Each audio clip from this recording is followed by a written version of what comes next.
ಆತ್ಮೀಯ ಬಂಧುಗಳೇ, ಮಹಾಭಾರತ ಭೀಷ್ಮ ಪರ್ವ ಇದರಿಂದ ಶ್ರೀಮದ್ ಭಗವದ್ಗೀತಾ ಸಾಂಖ್ಯಯೋಗ ಇದರ ಬಗ್ಗೆ ನಾವು ತಿಳ್ಕೊಳ್ತಾ ಇದ್ವಿ.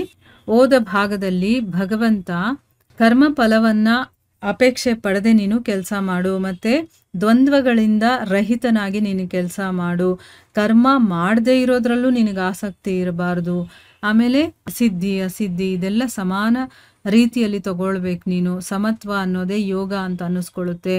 ಮತ್ತೆ ಬುದ್ಧಿ ಯೋಗದಿಂದ ಸಕಾಮ ಕರ್ಮ ಅನ್ನೋದು ಅದಕ್ಕಿಂತ ಕೆಳಮಟ್ಟದಲ್ಲಿದೆ. ಅದಕ್ಕೋಸ್ಕರ ನೀನು ಸಮತ್ವ ಬುದ್ಧಿಯಲ್ಲೇ ನಿನಗೆ ಇವಾಗ ಏನು ಪ್ರಾಬ್ಲಮ್ ಬಂದಿದೆಯೋ ಅದಕ್ಕೆ ನೀನು ಉಪಾಯವನ್ನ ಹುಡುಕೋ. ಯಾಕೆ ಅಂತಂದ್ರೆ ಫಲದ ಕಾರಣನಾಗ್ತಾನಲ್ಲ ಅವನು ಅತ್ಯಂತ ದೀನನಾಗ್ಬಿಡ್ತಾನೆ ಅಂತೆಲ್ಲ ಹೇಳ್ದ. ಈಗ ಮುಂದುವರೆದು ಹೇಳ್ತಾನೆ, ಸಮತ್ವ ಬುದ್ಧಿಯುಕ್ತನಾದಂತಹ ಮನುಷ್ಯ ಇದಾನಲ್ಲ ಅವನು ಪುಣ್ಯ ಮತ್ತೆ ಪಾಪ ಎರಡನ್ನೂ ಕೂಡ ಇದೇ ಲೋಕದಲ್ಲಿ ತ್ಯಾಗ ಮಾಡಿಬಿಡ್ತಾನೆ. ಅವನಿಗೆ ಯಾವುದೂ ಇರೋದಿಲ್ಲ, ಪುಣ್ಯ ಅನ್ನೋದು ಇರೋದಿಲ್ಲ, ಪಾಪ ಅನ್ನೋದು ಇರೋದಿಲ್ಲ, ನ್ಯೂಟ್ರಲಲ್ಲಿ ಇರ್ತಾನ ಅವನು. ಅದಕ್ಕೋಸ್ಕರನೇ ನೀನು ಸಮತ್ವರೂಪಿ ಯೋಗಕ್ಕೋಸ್ಕರನೇ ಪ್ರಯತ್ನ ಮಾಡು.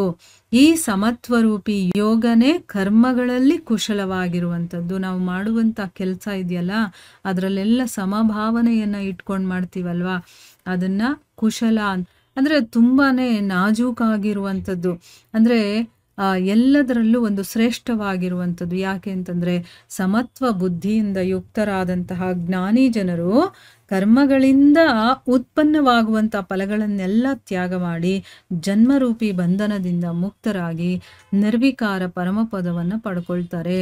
ಯಾವಾಗ ನಿನ್ನ ಬುದ್ಧಿ ಈ ಮೋಹರೂಪಿ ಕಂದರದಿಂದ ಸರಿಯಾದ ರೀತಿಯಲ್ಲಿ ಪಾರ ಆಗುತ್ತೋ, ಅಂದರೆ ನರಕ ಅಂತಾನೆ ಹೇಳ್ಬೋದು, ಆ ಮೋಹ ಅನ್ನೋದೇ ಒಂದು ನರಕ ಥರ, ಅದರಿಂದ ಪಾರಾಗ್ಬಿಡುತ್ತೋ ಆಗ ನೀನು ಕೇಳಿರುವಂಥ ಮತ್ತೆ ಕೇಳೋದಕ್ಕೆ ಸಿಗುವಂಥ ಈ ಎಲ್ಲ ಲೋಕಗಳು, ಯಾವ್ಯಾವ ಲೋಕ ಇದೆಯೋ ಆ ಲೋಕ ಪರಲೋಕ ಎಲ್ಲ ವಿಷಯಗಳಿಂದ ನೀನು ವೈರಾಗ್ಯವನ್ನು ಪಡ್ಕೊಳ್ತೀಯಾ.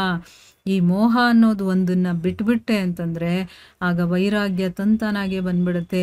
ಬೇರೆ ಬೇರೆ ರೀತಿಯ ಮಾತುಗಳಲ್ಲಿ ಕೇಳಿ ವಿಚಲಿತವಾಗಿರುವಂಥ ನಿನ್ನ ಬುದ್ಧಿ ಇದೆಯಲ್ಲ, ಅಂದರೆ ಅಲ್ಲಿ ಇಲ್ಲಿ ಇಲ್ಲಿ ಅಲ್ಲಿ ಎಲ್ಲ ಕೇಳಿ ಈಗ ಡಿಸ್ಟರ್ಬ್ ಆಗಿಬಿಟ್ಟಿದೆ ಆ ಬುದ್ಧಿ.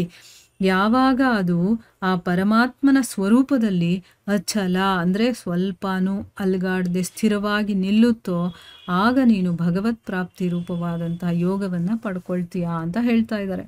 ಈಗ ನಾವು ಬೇಕಾದಷ್ಟು ಕಡೆಯಿಂದ ಏನೇನೋ ಒಂದು ಮೈಂಡ್ ಒಳಗಡೆ ತುರುಕೊಂಬಿಟ್ಟಿರ್ತೀವಿ ಅಲ್ವಾ, ನಮಗೆ ಯಾವ್ದು ಸರಿ ಯಾವುದು ತಪ್ಪು ಯಾವ್ದು ಮಾಡ್ಬೇಕು ಯಾವ್ದು ಮಾಡಬಾರ್ದು ಎಲ್ಲ ಗೊಂದಲ ಆಗ್ಬಿಟ್ಟಿರುತ್ತೆ. ಅದಕ್ಕೆ ನಿನ್ನ ಮನಸ್ಸನ್ನು ಭಗವಂತನಲ್ಲಿ ಸಮರ್ಪಣೆ ಮಾಡಿಬಿಡು.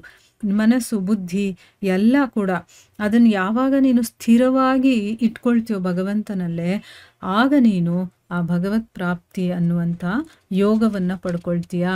ಯಾಕೆ ಅಂತಂದರೆ ಸರ್ವಾಂತರ್ಯಾಮಿ ಭಗವಂತ ನಮ್ಮೊಳಗಡೆನೆ ಇದ್ದಾನಲ್ಲ, ಅವನು ಗೊತ್ತು ನನಗೇನು ಬೇಕು ಅಂತ, ಅದನ್ನು ಅವನು ದಾರಿ ಮಾಡಿಕೊಡ್ತಾನೆ, ಅದ್ರ ಕಡೆ ಹೇಗೆ ಹೋಗೋದು ನಾನು ಅಂತಂದ್ಬಿಟ್ಟು. ಸೊ ಅದಕ್ಕೆ ನಮ್ಮ ಮನಸ್ಸು ಏಕಚಿತ್ತವಾಗಿರಬೇಕು ಅಂತ ಹೇಳೋದು. ಸೊ ಅದಕ್ಕೆ ಅರ್ಜುನ ಹೇಳ್ತಾನೆ, ಕೇಶವ ಸಮಾಧಿಯಲ್ಲಿ ಸ್ಥಿತನಾದಂತಹ ಸ್ಥಿತಪ್ರಜ್ಞ ಪುರುಷನ ಲಕ್ಷಣಗಳೇನು?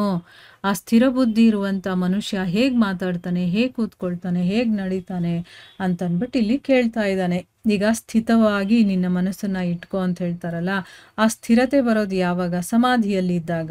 ಸೊ ಅದಕ್ಕೆ ಸಮಾಧಿಯಲ್ಲಿ ಸ್ಥಿತನಾಗಿರುವಂಥ ಸ್ಥಿತ ಪ್ರಜ್ಞ ಇದ್ದಾನಲ್ಲ ಅವನ ಲಕ್ಷಣ, ಅವನು ಹೇಗಿರ್ತಾನೆ, ಹೇಗೆ ಮಾತಾಡ್ತಾನೆ, ಅವನ ನಡವಳಿಕೆ ಹೇಗಿರುತ್ತೆ ಅಂತ ಅಂದ್ಬಿಟ್ಟು ಇಲ್ಲಿ ಒಂದು ಕ್ಯೂರಿಯಾಸಿಟಿಯಲ್ಲಿ ಕೇಳ್ತಾ ಇದ್ದಾನೆ. ಅದಕ್ಕೆ ಶ್ರೀ ಭಗವಂತ ಉತ್ತರವನ್ನು ಕೊಡ್ತಾನೆ, ಅರ್ಜುನ ಯಾವಾಗ ಈ ಮನುಷ್ಯ ಮನಸ್ಸಿನಲ್ಲಿ ಒಂದು ಸ್ಥಿತವಾದಂತಹ ಸಂಪೂರ್ಣ ಕಾಮನೆಗಳನ್ನು ಕೂಡ ಎಲ್ಲವನ್ನೂ ಕೂಡ ತ್ಯಾಗ ಮಾಡಿಬಿಡ್ತಾನೋ, ಮತ್ತೆ ಆತ್ಮದಿಂದ ಆತ್ಮದಲ್ಲೇ ಸಂತುಷ್ಟನಾಗಿರ್ತಾನೋ ಆಗ ಅವನನ್ನು ಸ್ಥಿತಪ್ರಜ್ಞ ಅಂತ ಕರೀತಾರೆ. ಈಗ ಯೋಗಿಗಳು ನೋಡಿರ್ತೀವಲ್ವಾ, ಅವರು ಏನೂ ಬೇಡ ಅವರಿಗೆ, ಅವ್ರು ಎಲ್ಲಿರ್ತಾರೋ ಅಲ್ಲೇ ಆನಂದವಾಗಿರ್ತಾರೆ. ಹೇಗಿರ್ತಾರಪ್ಪ ಅವರು ಅಂತ ನಮ್ಗೆ ಆಶ್ಚರ್ಯ ಆಗುತ್ತೆ. ಯಾಕಂದರೆ ನಾವು ಸಂತೋಷವಾಗಿರಬೇಕು, ನಾವು ಆನಂದವಾಗಿರಬೇಕು ಅಂದರೆ ನಮಗೇನಾದರೂ ಒಂದು ವಸ್ತು ಬೇಕು. ಆ ವಸ್ತು ಇಲ್ಲ ಅಂತಂದರೆ ನಾವು ಆನಂದವಾಗಿರೋದಕ್ಕಾಗೋದಿಲ್ಲ, ಅಂದರೆ ಒಬ್ಬರ ಮೇಲೆ ಡಿಪೆಂಡ್ ಆಗಿರ್ತೀವಿ ಆಯಿತಾ. ಅದಕ್ಕೆ ಇಲ್ಲಿ ಹೇಳ್ತಾ ಇರೋದು, ಎಲ್ಲ ಕಾಮನೆಗಳನ್ನು ಕೂಡ ತ್ಯಾಗ ಮಾಡಿರ್ತಾನೋ ಆತ್ಮದಲ್ಲೇ ಅವನು ಸಂತುಷ್ಟನಾಗಿರ್ತಾನೆ ನೋಡಿ, ಅವನನ್ನು ಸ್ಥಿತಪ್ರಜ್ಞ ಅಂತ ಕರೆಯೋದು.